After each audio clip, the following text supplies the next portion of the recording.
so I figured I'd try something a little different this time. I have the camera that I normally use to record races when I go racing, but as you know, over the past couple of years I haven't been able to race very much other than going to the Vintage Off-Road Nationals about once a year, once every 2 years.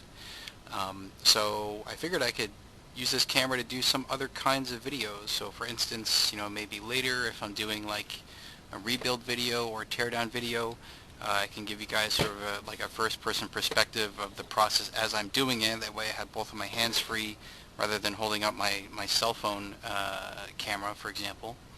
And also I can show you how I test my cars in my basement. So I went over this a little bit a few videos back, where basically I described that I do have a reasonable sized basement. Granted, there's some junk over in certain areas, but generally like this area over here and this area over here, I can do some very basic testing independent of the weather, of what's going on outside, whether or not I can get to an actual racetrack. And I set up a little jump here, which is just cardboard and another box. And what's cool about this is I can vary the angle of the jump face if I want to, and I could try to see how each particular chassis lands off of jumps. And the reason why I do it this way, by the way, is because in any other jump that has a jumper as well as a lander, you don't really need to test the jumping performance too much. And that's, most jumps are like that on most tracks, but occasionally you have jumps that have either a jump with no lander, like a big single, or you have a big tabletop where maybe the jump face is steep and you end up landing on top of the tabletop and you don't actually end up landing on the lander. So in those cases you actually need to test a bit more for setting up your suspension, your ride height, your droop, your pack, all the rest of it. And so I try to do that with at least my vintage cars, because sometimes there isn't quite enough time at the track to fine-tune every single car. If I'm taking like 5 cars and I only have so many hours of practice throughout the weekend, the race weekend. So I try to do as much as I can here now, so that way the next time I go to Vonats, whatever cars I take, I have better confidence that the baseline setup is actually a good setup. So I'm going to show you a little bit of how I do this. And also, by the way, the extra space you use here you can also use to test for handling, very basic handling. So like how tight the corner radius is on the car. And you do notice some differences.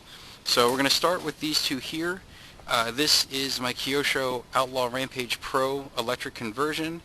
I did take this to Vonats 2 years ago. For practice, I did not race it. I ended up using my Pro XRT instead, because at the time, the setup I had for this, the car was a little too loose, it wasn't behaving just right, so I spent time in the basement here trying to fine-tune it. And then this is my RC10 GTE. For a while I had retired that truck. I tried to sell it, but it's really worth more to me than what I could realistically get on the market, so I've revived that truck yet again. This must be like the second or third time I've brought this truck out of retirement.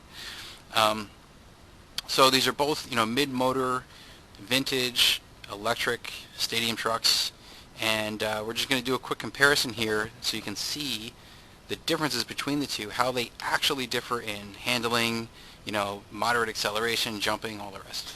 So we'll start with the Kyosho. So we're going to plug this in. Boop. And let's go to the radio. Alright, we're already on the right chassis. I'm going to cycle this. Okay, there we go. So one of the first things you can do, what I like to do, is just check the corner radius. So I'll just do like little figure eights like this, and maybe I'll like park it here and then go full lock on the steering and see how far out the truck goes before I can turn around. And this is useful because on some tracks you'll have like a really tight hairpin, and having a good cornering on those hairpins can save you time. Even if you don't have a really tight really tight turn on your particular layout, having a tight corner radius also just helps for getting better cornering generically, better turn in, better mid corner. So you can also see, for instance, as I get on the throttle, you see the rear suspension drop like that, right? And you can see how the suspension is moving around, how the car is rolling. So this can also help me figure out, okay, do I want to change the roll center, change the camber gain, change anything with the front geometry, right? So right now, I spent enough time on this truck. I'm actually fairly happy with it. Oopsies. There we go. Alright, so now we're going to try some jumps.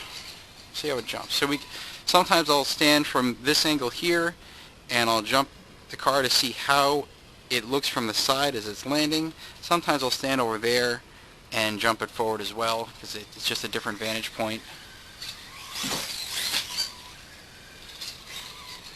So you can see it actually jumps pretty nice, pretty level, right? It lands nicely. It doesn't really bounce so much when it lands. So it's actually not bad, right? If the chassis is bouncing a lot on landing, then I might, take it back to the bench, try different oil, try changing the droop, try changing something to keep it from bouncing. And then, of course, evaluating how that stacks up against the effect on handling, right? If you change droop, you're also going to change handling. So, all right, we'll turn this one off. Unplug the battery, as always, and then we'll swap it out the GT, and we'll do the same thing. Now this is a different motor, different speed control, right? A little bit different gearing, so it does, the throttle response is quite different, that's for sure. I have noticed that, so I'll show you guys here. This is a Novak Pulse, I think a version 2, and their Ballistic 17.5 motor.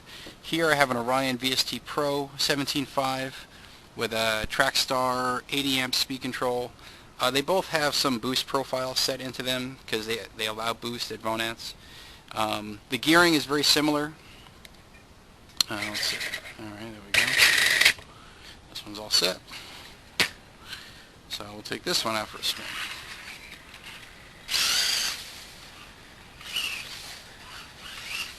So I think I have the brakes set up a little bit sharper on this so I can get it to rotate more. There is a little bit less rear droop on this truck compared to the Kyosho. So we're going to see how that affects handling. So if we go back over here, when I did the corner radius test on the Kyosho, I was able to get it to turn completely around sort of within where that red pipe is. Okay, so if you draw an imaginary line from that pipe out to here, that's kind of where I was able to keep the truck within. Can we do the same here? Almost. This might be a little bit wider in corner radius, at least for its current setup. Okay, but it's not bad.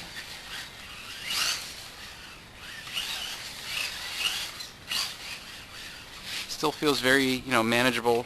Feels stable. But how does it jump? Well, let's see. Jumps okay.